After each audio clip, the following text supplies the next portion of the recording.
Hello दोस्तों, नमस्कार। स्वागत है आप सभी का हमारे यूट्यूब चैनल पैसे की बात में। दोस्तों, आप लोगों को पता होगा कि मोबीक्विक के सारे यूजर्स का डाटा लीक हो गया है और अभी तक बताया ये जा रहा है कि ये जो डाटा लीक हुआ है ये दुनिया का सबसे बड़ा डाटा लीक होगा, क्योंकि मोबीक्विक का यूजर बेस काफी बड़ा था और बताया ये जा रहा है लगभग 1 करोड़ लोगों का डाटा लीक हो चुका है। और कौन कौन से डाटा लीक हुए हैं इसके बारे में हम लोग इस वीडियो में जानने वाले हैं और साथ में हम लोग ये भी जानेंगे कि यहाँ पे कंपनी का क्या स्टेटमेंट है और साथ में हम लोग ये भी जानेंगे इससे बचा कैसे जाए और साथ में मैं आपको परमानेंट सॉल्यूशन भी बताऊंगा। तो यहाँ पे मोबीक्विक के लगभग 99 मिलियन मतलब पूरे 1 करोड़ यूजर्स का डाटा लीक हो गया है। और क्या क्या डाटा लीक हुआ है, जैसे उनका रजिस्टर्ड ईमेल एड्रेस लीक हो गया है और साथ में उनका रजिस्टर्ड फोन नंबर लीक हो गया और साथ में उनका केवाईसी डिटेल्स जैसे आधार कार्ड एंड पैन कार्ड उनका लीक हो गया और साथ में जो मोबीक्विक ऐप में जो फ्रीक्वेंट ट्रांजैक्शन के लिए अपना debit card and credit card save करके रखे थे वो पूरा debit card and credit card details leak हो गया है और साथ में अदर जो केवाईसी डॉक्यूमेंट्स था वो सब पूरा यहाँ पे लीक हो गया है। तो कुछ इस प्रकार से एक वेबसाइट ने पूरे डाटा को लीक कर दिया। जैसे यहाँ पे मोबीक्विक का जो रजिस्टर्ड फोन नंबर डाल के यदि सर्च करोगे तो यहाँ पे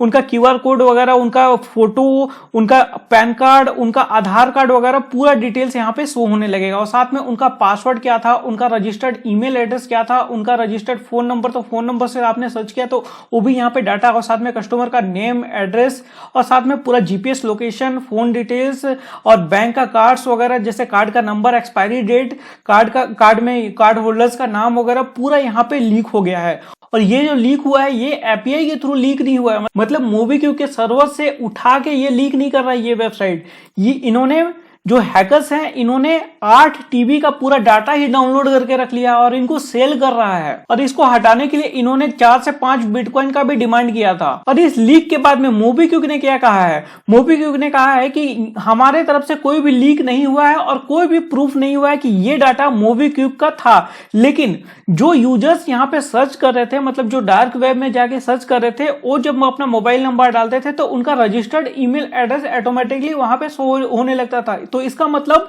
पूरा का पूरा यहाँ पे मोबीक्विक का डाटा ही यहाँ पे शो हो रहा था और मोबीक्विक का डाटा ही लीक हो रहा था। कई सारे एनालिटिक्स भी हैं वो भी बता रहे हैं कि मोबीक्विक का ही यूजर्स का डाटा यहाँ पे लीक हुआ है और कहीं अदर प्लेटफॉर्म से डाटा यहाँ पे लीक नहीं हुआ है। लेकिन फिर भी मोबीक्विक ने यहाँ पे पूरे तरीके से डिनाई कर दिया है कि ये हमारे तरफ से, मतलब हमारा डाटा यहाँ पे लीक नहीं हुआ है, हमारा डाटा पूरे तरीके से, हमारे मतलब मोबीक्विक के यूजर्स का डाटा पूरे तरीके से सेफ एंड सिक्योर है। लेकिन कई लोगों के कहने के बाद में मोबीक्विक ने फॉरेंसिक जांच करने का निर्णय लिया है और डाटा सिक्योरिटी का ऑडिट भी कराने का इन्होंने फैसला किया है। और डाटा लीक होने के बाद में कई यूजर्स के डेबिट कार्ड से पैसे भी गायब होने लगे हैं। जैसे कि आप यहाँ पे देख सकते हो एक यूजर्स का यहाँ पे 3,491 रुपए यहाँ पे डेबिट हो गया है बिना किसी ओटीपी के, क्योंकि ये जो कार्ड है ये इंटरनेशनल किसी वेबसाइट में यूज किया गया होगा और इंटरनेशनल वेबसाइट में आपको पता होगा यदि आप यूज करते तो वहां पे ओटीपी का रिक्वायरमेंट नहीं होता, वहां पे डायरेक्ट आपका ट्रांजेक्शन हो जाता है। तो यहाँ पे इसका सॉल्यूशन क्या है, आप तुरंत जाके अपना डेबिट कार्ड जो भी होगा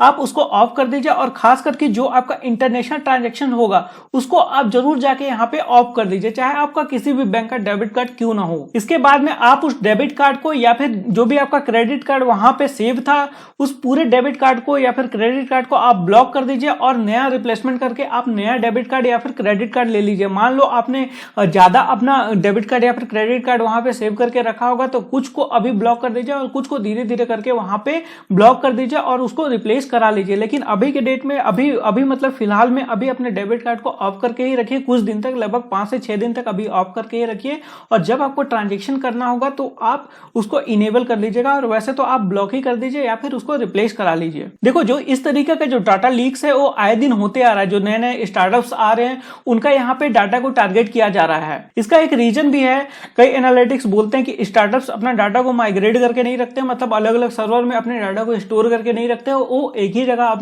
अपने सारे डाटा को एक ही सर्वर में स्टोर करके रखते हैं, जिसके कारण उनका डाटा लीक यहाँ पे होता है। और एक्चुअल में डाटा लीक होने का, इस तरीके से डाटा लीक होने का रीजन भी यही है कि आप एक ही सर्वर में रखते हो। क्योंकि मैं भी आईटी बैकग्राउंड से हूं और मेरे को पूरा पता है, जैसे आप अलग अलग सर्वर में रखोगे तो ज्यादा से ज्यादा हैकर्स क्या कर सकता है, वो एपीआई के थ्रू आपके डाटा को एक्सेस कर सकता है। लेकिन यदि आप एक ही सर्वर में रखोगे तो पूरा का पूरा डाटा वो डाउनलोड कर सकता है और वही केस मोबीक्विक के साथ में यहाँ पे हुआ है। इसके अलावा भी पास्ट में जैसे बिग बास्केट का डाटा लीक हुआ था तो उसका भी डाटा कुछ इसी प्रकार से लीक हुआ था। तो इसका परमानेंट सोल्यूशन क्या है, देखो, जैसे आप किसी वेबसाइट पे अपना डेबिट कार्ड कार्ड या फिर क्रेडिट कार्ड सेव करके रखते हो, तो वहां पे आप ऐसे अपने बैंक अकाउंट का आप डेबिट कार्ड सेव करके रखो जिसको आप ज्यादा यूज नहीं करते हो। जैसे मेरे पास में एक अकाउंट है कोटक का 811 अकाउंट, वहां पे मैं ज्यादा अपना बैलेंस नहीं रखता हूं, मेरा वहां पे अपना अकाउंट बैलेंस मेरा 10,000 से नीचे ही रहता है, तो मैं ये अपना ये वाला जो डेबिट कार्ड है किसी भी वेबसाइट पे यहाँ पे सेव करके रख देता हूं, मेरे को कोई टेंशन यहाँ पे नहीं होता है। तो आप भी जो अपना मेन अकाउंट होगा, जो आपका मेन बैंक अकाउंट होगा, जहां पे आप ज्यादा अपना अमाउंट रखते हो, वो वाला डेबिट कार्ड आप कहीं किसी वेबसाइट में सेव करके मत रखिए।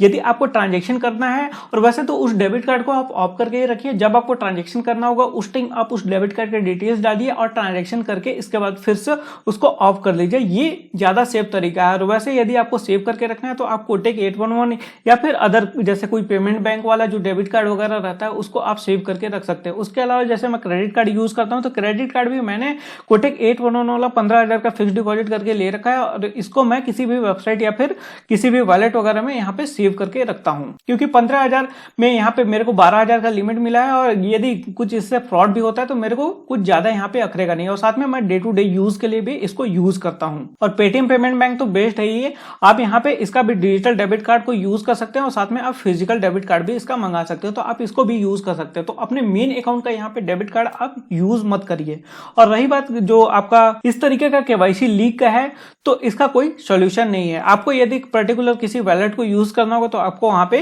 केवाईसी करना ही होगा। खैर यहाँ पे गवर्नमेंट क्या कर सकती है, ऐसा कुछ सोल्यूशन यहाँ पे निकाल सकते हैं कि इस तरीके के मतलब जो भी वेबसाइट वगैरह होते हैं ये आपका केवाईसी डॉक्यूमेंट्स एटलीस्ट कम से कम सेव करके ना रखें। और साथ में अभी गवर्नमेंट इस तरीके का रूल भी निकालने वाली है कि जैसे कि जो आपका जो डेबिट कार्ड है उसको कोई और वेबसाइट यहाँ पे सेव करके ना रख पाए। और साथ में कल से एक नया रूल भी आने वाला है, जैसे कि आप यदि ऑटो डेबिट आपका होता है, जैसे आप यूट्यूब का प्रीमियम यदि लेके रखें या फिर नेटफ्लिक्स वगैरह में सब्सक्रिप्शन लेके रखें तो वहां पे ऑटो डेबिट होता है, तो वहां पे ऐसा सिस्टम बिल्कुल यहाँ पे हटा दिया है, और हर बार आपको वहां पे ओटीपी डाल के अब ट्रांजेक्शन यहाँ पे करना होगा। तो इस तरीके का रूल अभी आरबीआई लेके आ रही है। इसके बारे में मैं आपको अलग से वीडियो बनाऊंगा, काफी कुछ नया रेगुलेशन यहाँ पे आरबीआई लाने वाला है, इसके बारे में मैं आपको अगले वीडियो में बताऊंगा। तो दोस्तों इस वीडियो में बस इतना ही। आई होप आपको ये वीडियो पसंद आएगा। यदि आपको वीडियो पसंद आएगा तो वीडियो को लाइक कर दीजिएगा और इस वीडियो को शेयर जरूर कर दीजिएगा। और यदि आपका कोई सवाल या फिर सुझाव है तो नीचे कमेंट करके जरूर बताइएगा। और इसी तरीके के और अधिक वीडियो देखने के लिए आप चैनल को सब्सक्राइब कर लीजिएगा और साथ में बेल आइकन को दबा दीजिएगा, ताकि जब भी कोई नई वीडियो अपलोड हो उसकी नोटिफिकेशन आपको मिल पाए। इसके अलावा मेरे टेलीग्राम चैनल को भी आप सब्सक्राइब कर लीजिएगा, आपको लिंक डिस्क्रिप्शन में मिल जाएगा।